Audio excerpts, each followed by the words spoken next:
messing up my makeup. Yeah. What I have to say is, and a lot of you don't know, I've had a long journey this last year. Going in for heart surgery, being helped by Lady Tara and Pastor, helping me mend to get back to where I need to be. I've always been a woman of God. I pastored a church in Apopka. I had to leave there because I got church hurt. It was a family church, and they didn't see a northerner coming from north and then taking that position. So that left me really, really down and hurt. Then I met Lady Tara because I was depressed, couldn't find my way out, didn't know how to come out. But she was like a hound dog, you know? She just wouldn't let me go. And that brought me here. Then I fell back because, you know, when you church hurt, you hurt. You hurt to the bone. And I had been church hurt, and I didn't know where I was going to fit. So I was just taking my time. But God, my Lord, my Savior, He was with me every step of the way. Every time I thought I was going to fall, He lifted me up. This last year has been so unbearable, especially when I got out of the hospital. I went to Georgia to live with my daughter.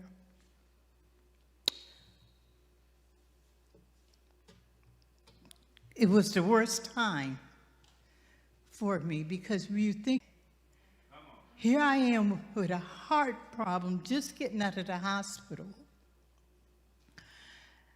bedridden for a couple of months, and still felt alone. Now, mind you, I was a minister.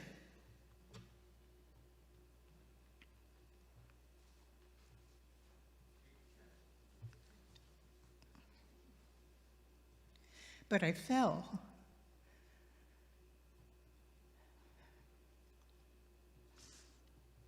But He brought me back into this church. And I never felt so loved by so many people here.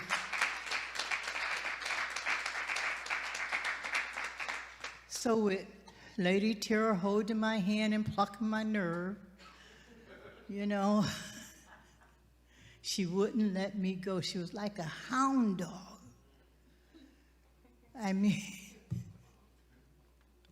she just wouldn't let go. So I started pulling out my biblical books again, starting getting back into the Word. This last year, like I said, I was with my daughter. I came back with my sister, and she told me, don't put none of your clothes, you know, none of my clothes, and go in the bedroom.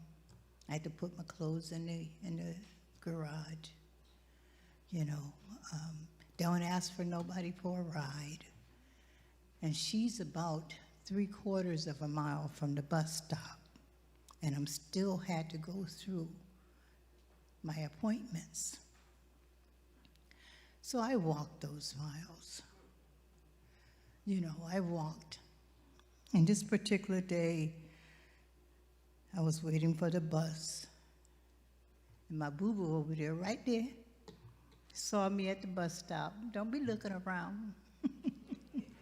That was the beginning of my journey coming to completion. Because It was Dee Dee and Minister Marcus, Reverend Marcus. That was their child.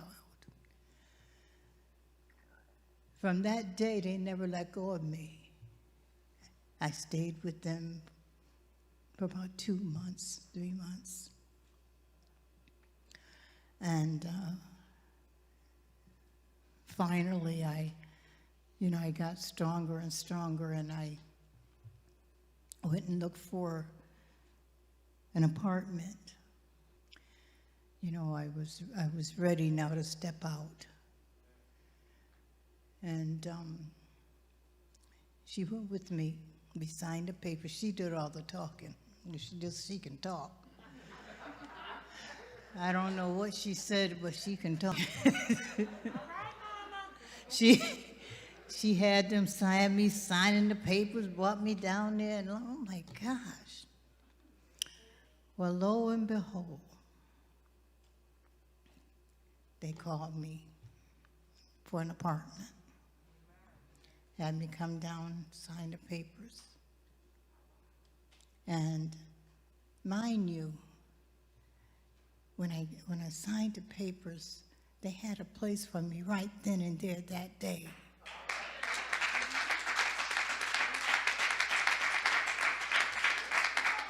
And it's under the federal government, so it goes by your income.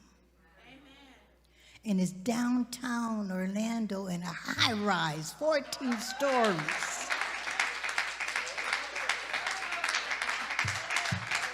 I'm only the third black person in there.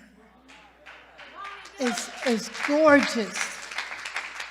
I look at my window and I see all these high-rises, and I can't stop crying and thanking him for allowing me to be in such a prestige place like this. I walk around. I've met a couple of women. On Sunday mornings, we get together before we go to church. They go to Baptist something other church. And we be said, Jackie, we're waiting for you now. Our van's going to be coming and your ride's going to be coming. Come on now. And we sit there and we congregate. And it couldn't have been no better. And I know it was the Lord. He said, you done been in darkness for so long. I'm bringing you back. I'm giving you the strength to come back. I'm going to put you back where you were. Yes, I fell those couple of years. I didn't fall. It was a mental thing. Church hurt. So I was leery about getting back into where I know I should be.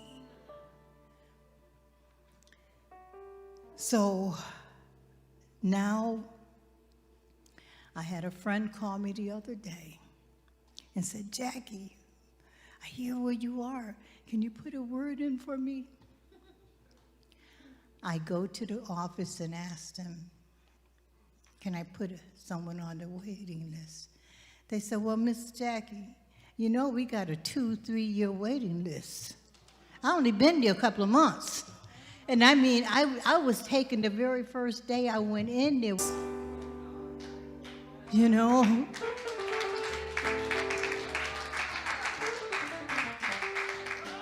It was no one but God telling me, you done been in darkness. You done walked the walk. I'm pulling you out. You're coming back to who you're supposed to be. You're standing up. So he's brought me back. He's brought me back, giving me courage. He's healing my heart. I have never been so happy in my life. I can look out my window and see these other high-rise, being in a place that if it wasn't for him, I wouldn't be there. And Dee Dee, because her mouth, But I had to let the church know. When you walk the walk of God, keeping him in your heart, you may go through darkness sometimes. You may feel that there's nobody there but you. But he's always there. He's always there. I had my fall, but I'm back to where I am, and I thank God.